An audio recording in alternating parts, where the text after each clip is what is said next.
Good morning, good morning, good morning. Welcome to Coffee Chats with Coach Candy. We are on episode 76. Man, that is just crazy to me. Anyway, grab your coffee, grab your tea, grab your water, grab your milk, grab your juice, grab whatever it is that gets you up and going on a awesome morning. Welcome, everybody. It is Wednesday, and we are going to talk about relationships today, all kinds of relationships, not just the relationships you think about. Good morning, Martha. How are you? Just give everybody a minute to jump on here. We usually have a good crowd. Good morning, good morning, good morning. It's so good to see everybody. Martha, how you doing this morning? Good morning. So, good morning, Deb. How are you? Like I said, we're going to talk about relationships today. We're going to talk about what relationships are serving you, what relationships might need a little audit, and what relationships need some bridges burned potentially. And so I'm going to talk about a couple areas of relationships today, not just relationships with people, but relationships with other things in your life.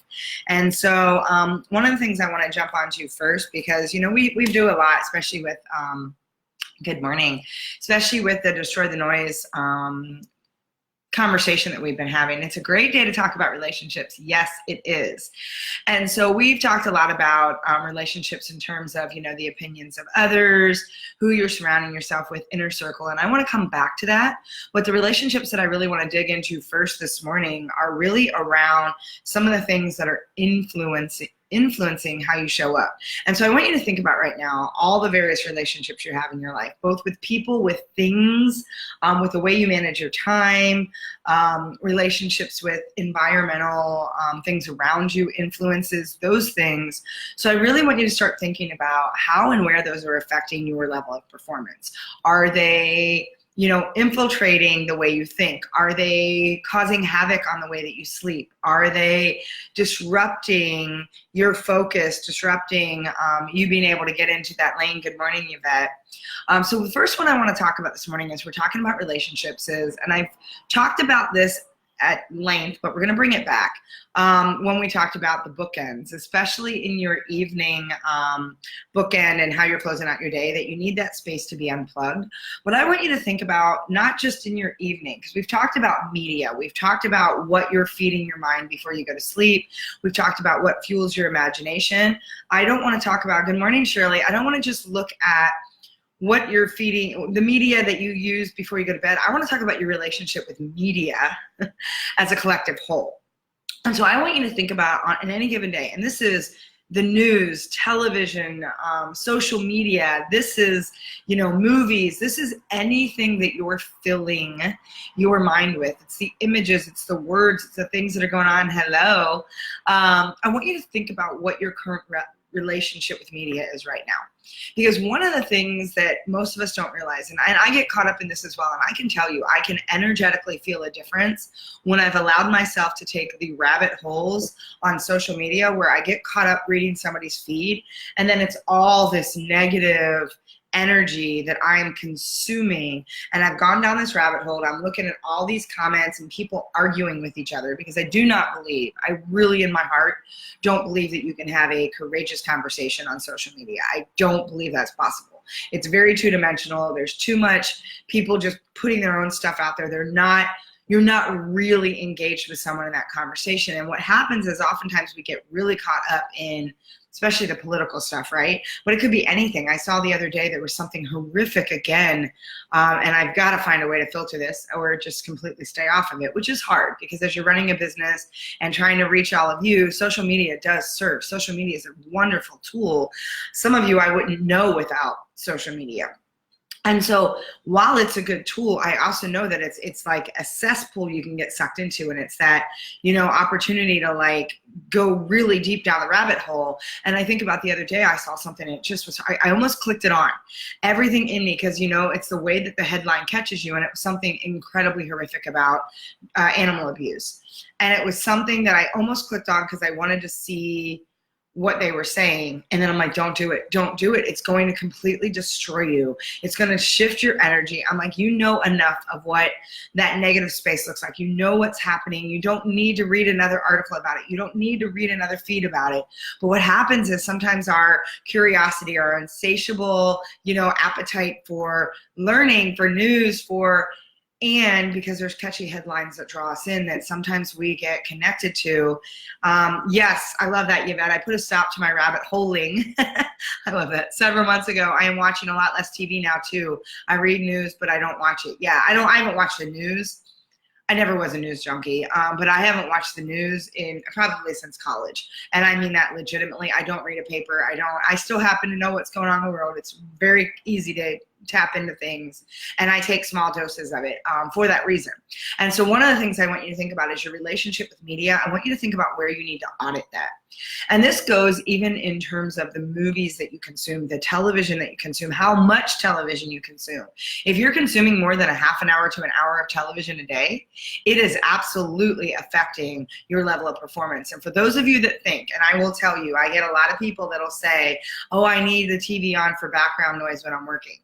Yes, and every neurological study shows that your level of performance diminishes when you've got that distraction going on in the background. If you're doing mindless work, it's one thing, but if you are focusing, it's absolute bullshit you're telling yourself when you say you need that background noise to focus, when you need background noise to go to sleep. No, what's happening is you are not allowing yourself to be really focused to work on the task at hand. And when you go to sleep, you're not quieting your brain down enough and doing the things that deplete you enough so that you need rest. The television is affecting your sleep performance. It's affecting your work performance. It's affecting your focus performance, whether you want to believe it or not. Every neurological study shows that that's absolute crap you keep telling yourself.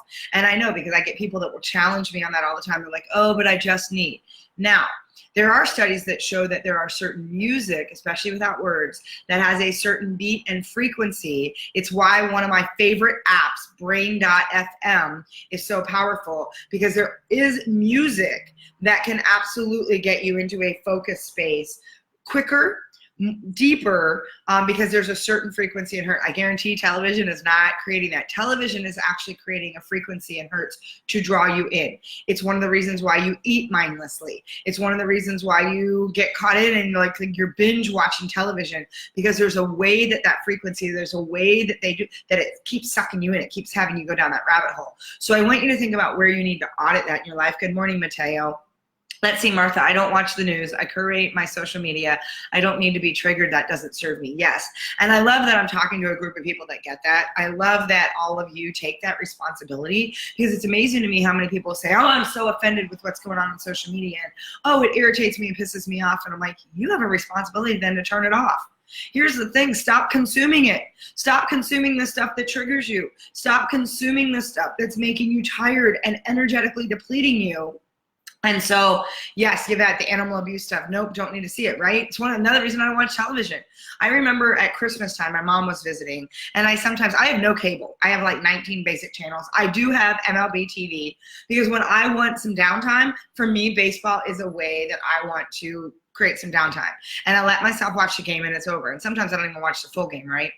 But what's interesting is I had cable when my mom was here because we wanted to watch Hallmark. We like the Hallmark channels. But what was so interesting to me, Hallmark, really good, feel-good movies, I'm all like, and then the commercials for the Hallmark channel were absolutely like the energy in the commercials. They were things about suicide and depression and animal abuse. And I'm like, how do you take something that is like the energy of a Hallmark movie? If you're sitting around and you're kind of watching it, you're like, oh, I feel so open and right. There's always a love story. There's always a message. It's the same thing over and over again, but there's a different energy. And then to switch into a commercial, this is one of the reasons why consuming so much television, even when you're watching something that's pretty good, right?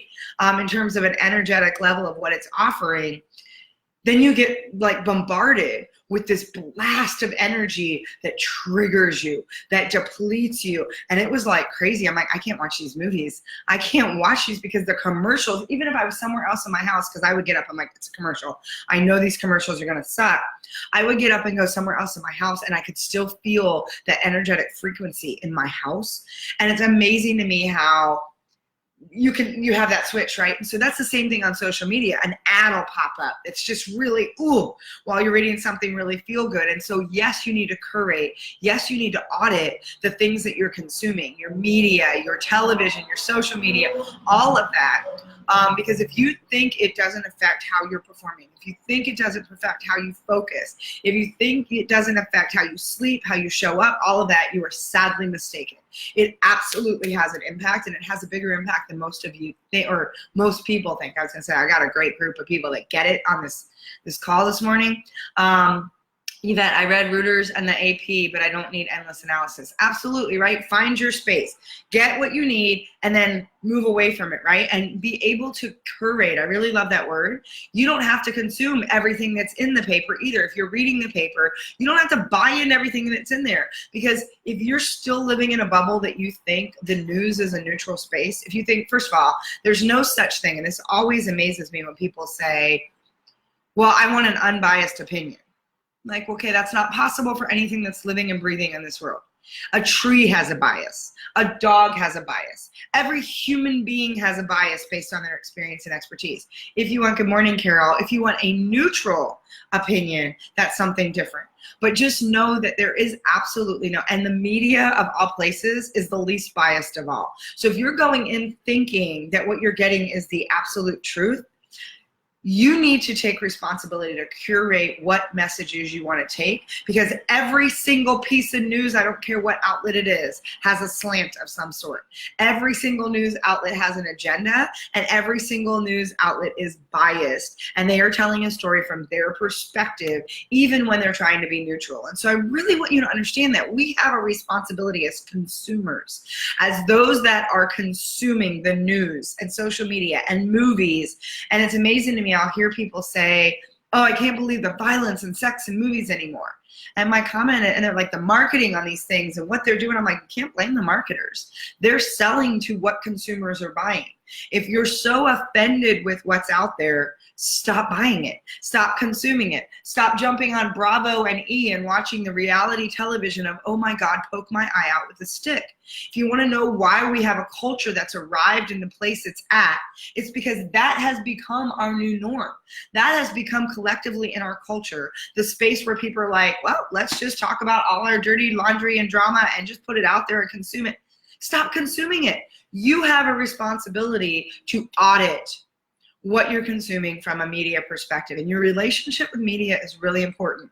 And you know, as I think I'm going to spend some time actually getting into the relationship on different things. I thought we were going to get into a lot of different relationships today, but I actually want to really focus in on this one in particular today. I think it's important to really think about how and where we're unconsciously consuming some of that media. What we're putting out there, is what we're putting out there serving? Is it lifting, or are we contributing to the problem, right? And so I think about, and I get really passionate because it's amazing to me how many people get all wound up politically. They get wound up on our so-called leaders right now.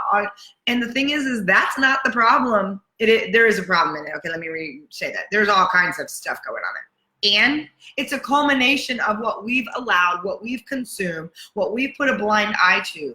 If you want to create the change, then you need to stop where the source of that is, right? And the source of that is what we're consuming on television. The source of that is what we're consuming and buying when we go to the theater. The source of that is what we're putting and sharing and contributing and getting engaged in. I don't get engaged in those politically charged conversations, not because I don't have an opinion, but because twofold. One, I truly don't believe you can have a courageous, open conversation where people are really listening to each other on social media. Two, because I don't want to play into anything that's against something. And I've talked about that before. I'll get into a conversation that's about what's the change we want to create.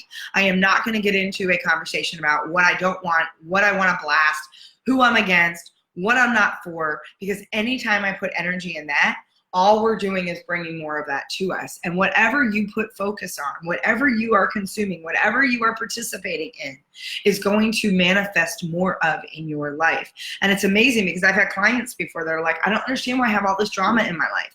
And I've gone to visit them or I've asked them, what are you consuming? And they'll say things like, I watch Bravo. I just have it on in the background, right? I'm just watching Kardashians or Desperate Housewives of Seriously, oh my God, poke an eye out, or Diaries of God knows whose wives, and whatever else crap is out there, right?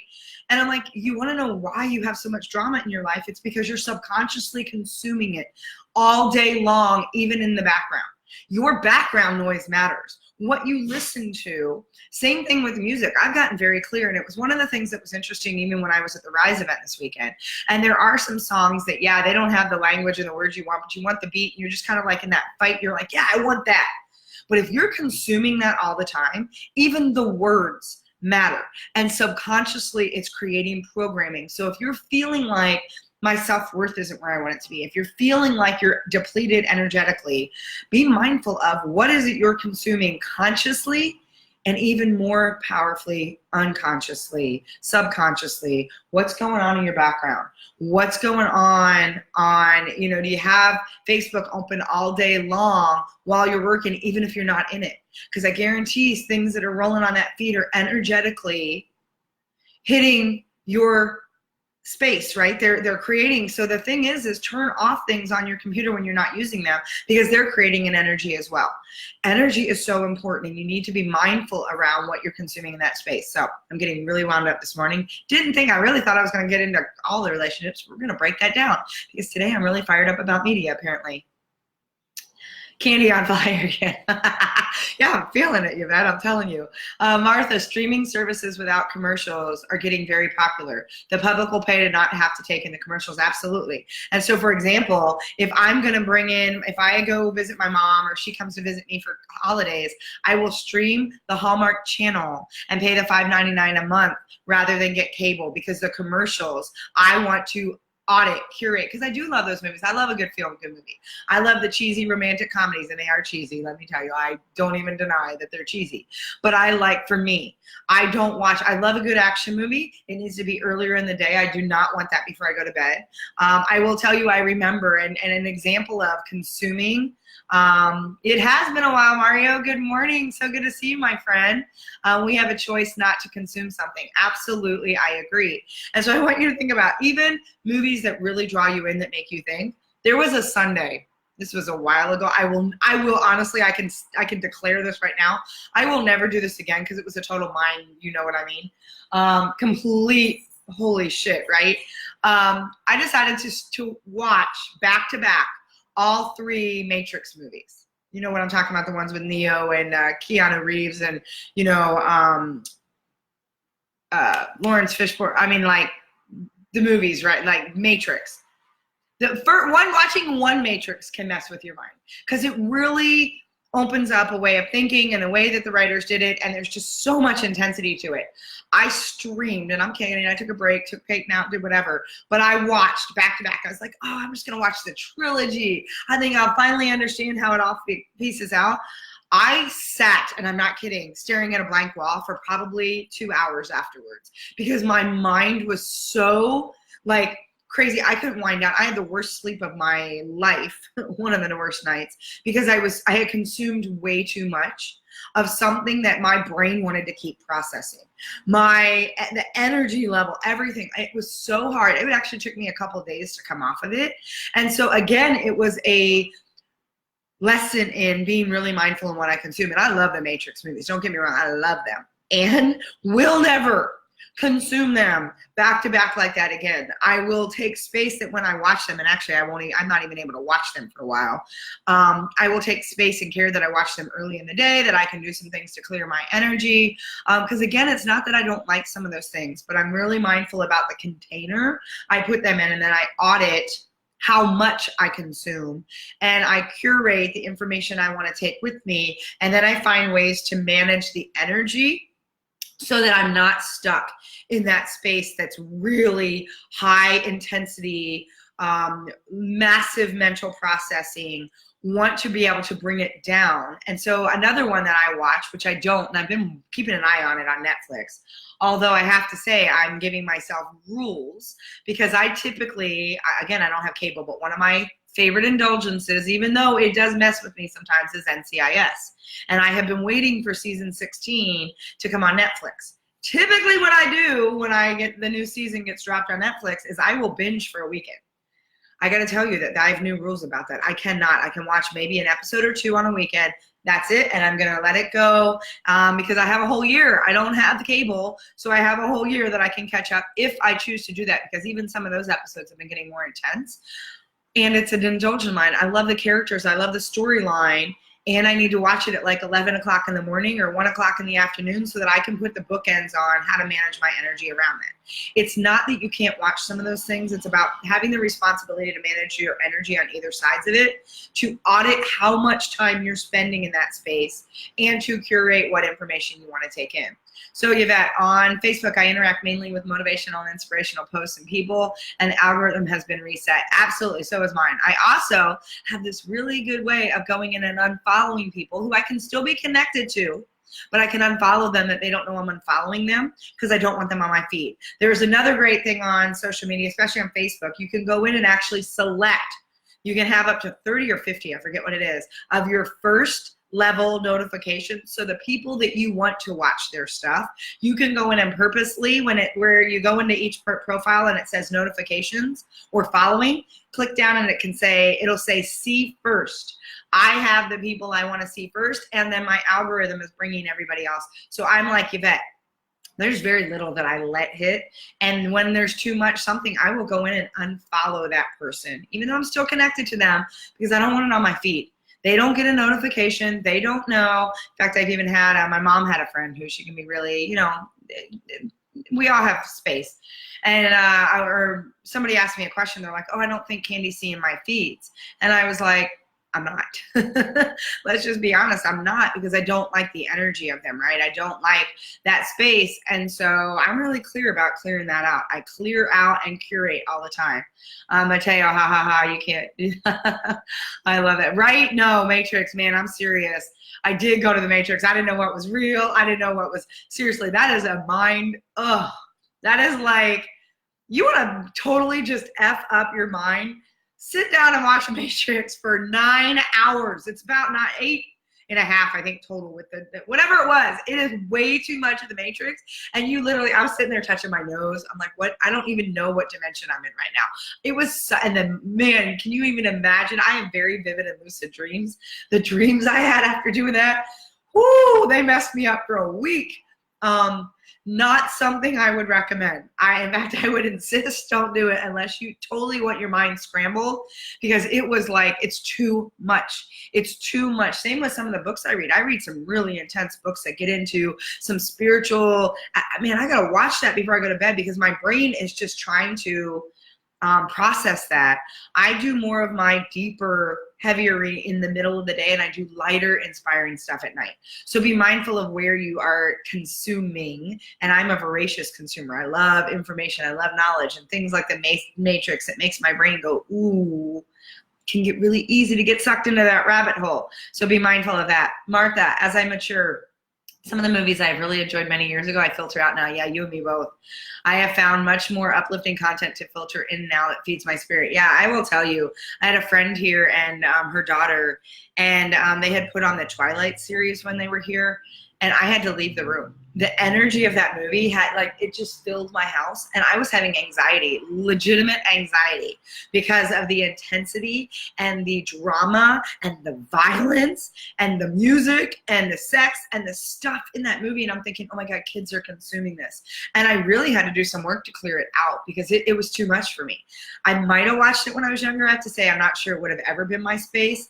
And just like Martha said, I will say that movies, even comedies, things that have that language that I don't want people talking to each other that way. I don't want demeaning humor. It's not something I find funny. And now, We all have our filters. I don't judge anybody. Watch what, because everybody's got different filters. Like I can't do a scary movie. I never could my whole life. So I guarantee those are filtered out because that will keep me awake for months. I just cannot watch something that freaks me out. I can't do it. Never have been able to do it. There are movies like even back in the day when Gremlins came out. I mean, seriously, come on. I could not sleep for months because that movie freaked me out so much. So I have always filtered some things out. I'm a deep empath. I have to be mindful. What I filter may not be the same thing as what you filter. But the thing that really is challenging is I have people, in fact, there was even a song this weekend that played. And it's like, I've never heard that song. And the comment kept being, oh, yes, you have. You've heard this song. I'm like, no, I've never heard this song. And it was interesting because I get people that are like, why won't you watch what I'm watching? What do you mean you won't listen to this song? And I'm like, I'm not being disrespectful. I'm not trying to be challenging or difficult. I'm telling you, I'm very clear about what I will allow into my energetic field and what I won't. And you need to be okay with telling people no. I will walk away. I've walked out of rooms. I've left my friends' houses because I'm just like, this isn't where I want to be. And no judgment to them. I get that. And I know what my boundaries are for my energetic field, and I'm willing to say no because I know what happens if I don't. I know, especially as I keep stepping into this work as a light worker, as an empath, as someone who is purposely managing energy, talking about energy, bringing energy forth, helping others do the same, my sensitivity to it has even been more heightened. So I'm really mindful about what I'll bring in and what I won't. And I make no apologies, and I don't need to justify to anyone why I say no. And I want you to really own that space because people will say, what do you mean you've never heard the song? What do you mean you don't want to watch that movie? And I'm like, I don't. And I had another friend, she's like, how come you won't read the books I read or watch the movies? And I'm like, because for me, and I can actually pick up a book. And I'll give you an example. I can pick up a book, and this is one of I've introduced this book a couple times. I can pick up a book and energetically know if I want to read it or not. And this is one called The Book of Awakening. It's a way to open ourselves to a bigger level. I love this book. The way it was introduced to me, the person that introduced it really resonated. It may not resonate with you. You might be like, okay, that's a little hocus pocus, woo woo. That's not for me. I can energetically feel into something and say yes or no. And I'm really clear about when something instantly gives me that, ooh, I'm like, nope, not going there. And I don't need to justify that or rationalize that or explain that or apologize that to anyone. I refuse to do that. I'm not going to engage in a conversation. I simply say, that's just not for me. And if somebody wants to keep pushing me, and we're going to talk about this later in some other relationships, if someone wants to keep pushing me on, oh, you're just like, whatever, I'm done with it. I'm not going to engage in a conversation where someone is going to try to belittle me because I choose not to participate in something. I get to decide. No one gets to decide for me. And so I want you to realize that you get to decide what your boundaries are for your energetic gates, for what you're consuming, what you decide to bring in, and you get to audit whatever the hell you want. Nobody gets to dictate that for you, and you don't need to justify that to anyone. And I say that because a lot of people struggle when they say, I don't want to go to that movie. I don't want to watch that. I don't want to, Game of Thrones isn't my thing. I get it's a lot of people's thing. Great, awesome. It's not mine. And I'm not going to keep explaining to people why it's not. It's absolutely nothing about it draws me in. It's so not my space, and it's okay. And I love that there's a whole community of people that's how they connect together, and that's their space. Awesome. Awesome. I'm simply saying it's not mine. It has nothing to do with you. And I want people to realize that my decision to ingest, to consume, to participate with something in no way, shape, or form has anything to do with another person. And so I want you all to think about that as well. Good Witch and Frankie and Grace. Oh, I love Frankie and Grace. That one cracks me up. Happy, fun stuff, right? But even that, I'm mindful about how much of that I consume. Absolutely love Frankie and Grace. That movie is so funny. Jane Fonda and Lily Tomlin are two of my heroes, I just have to say. Mateo, there is a lot to be said to anticipation. Having discipline to slow roll your consumption. I love that. It helps that media in the right boxes. Absolutely. And I am okay with saying no. I want you to really understand how to powerfully say no for yourself, because it is the only way you can say yes to yourself, so that you are truly stepping into the highest performance of how you can show up and how you can serve. And it has nothing to do with what anybody else thinks. It is your choice and your choice alone. Carol, good morning, Tanisha. All of our senses digest what we give them. Moderation, caution, and mindfulness is important for all that we consume. Absolutely, 1,000%. Yvette, I have to giggle. I've never asked anyone why they don't like what I like with regards to movies or music. Yeah, same thing. I don't ask that, but there's people that get really wound up. Why won't you watch that movie? Why won't you read that book? Because it doesn't speak to me. It's not where I want to go. Or I never ask why someone doesn't share my opinion on something. It's okay, right? Yes, because all of you were evolved and awakened on these calls. You know that your opinion doesn't limit or create an opinion for someone else. That you can respect that someone else wants to consume something, that someone else wants to engage in something, and it doesn't mean you have to do the same. And so I really want you to think about your relationship with media, and I want you to think about television and social media and books and news and anything that you have the opportunity to consume. You get to decide what you choose to say yes to, and you also get to decide what you say no to. And you do not need anybody's permission. You don't need to explain it. You don't need to justify it, and you don't need to apologize in any way, shape, or form. How and what you choose to consume is completely a decision that is yours and yours alone. And so, Martha, if I'm sitting and watching something, someone else, I am not creating. That is true. And sometimes we need that space. Sometimes we need that space to just sit and consume and allow ourselves to enjoy. And just know that if you've always got something going on in the background, that TV, the social media feed that is just popping up little notifications that's distracting you, it is taking you away from your focus. It's taking you away from how you're being most effective. And so I also want to remind you all tonight, first of all, I love this. What a great conversation. Your relationship with media is really important. And so thinking about how you want to curate that, how you want to audit that, what you want to let in and what you don't want to let in for your own energetic container is really important. And just a reminder, I am doing a live stream tonight. I have a feeling I'm going to live stream at both Facebook, but the live stream is actually happening on YouTube. I have sent a message out. I have been posting the link. I will drop it in here as well. But join me tonight at 7 o'clock Central Time. It's a free live stream, just like these are. I am going to talk about how to stop focusing on stop looking for your purpose. It's going to play hand in hand into some of what we've been talking about, but it's that space of stop trying to find your purpose. I want to talk about some strategies about how you can tap into your purpose that already exists. And so I hope y'all will join me tonight. Like I said, I'll be going live for a little while and having a conversation about that, sharing some new strategies and sharing some things and considerations for you. So awesome. That being said, really be more purposeful about what you're choosing to consume. Really be more purposeful about your relationship with any kind of media that's out there, whether, like I said, it's books, TV, the news, social media. What you're allowing to filter in both consciously and unconsciously is really important. And if you want to effectively stand up, show up, serve at your highest and best level, it is absolutely important that you start auditing and curating your relationships in that space. So I'm going to continue to talk about some different relationships as we go, but today we just focused on media. So I hope that was helpful. I love you all. Oh, thank you. Got the link. Awesome, Martha. I love it. Can't wait to see y'all tonight. We will have a different conversation. There'll be a chat roll, so just like this, you guys can weigh in, talk, ask questions. So I will be doing a little training tonight, and then I will have some Q&A so that you can all ask some questions among some other things. So hope I see you all tonight. Make it an awesome. Take care, everyone. And not only, I'd only take one blue pill at a time, not all three. Yes. Please, please, please do not watch all 3 Matrix movies at the same time unless you completely want to sit and stare at the wall for a while and have your mind completely scrambled. It is the absolute, it was intense. But anyway, with that, everybody, I love you. I will catch up with you tomorrow. I'll be back tomorrow at 7:30 a.m. But also join me tonight for how to stop looking for your focus. We're going to get into a great conversation then. So see y'all later. Have a great day, everyone. Bye.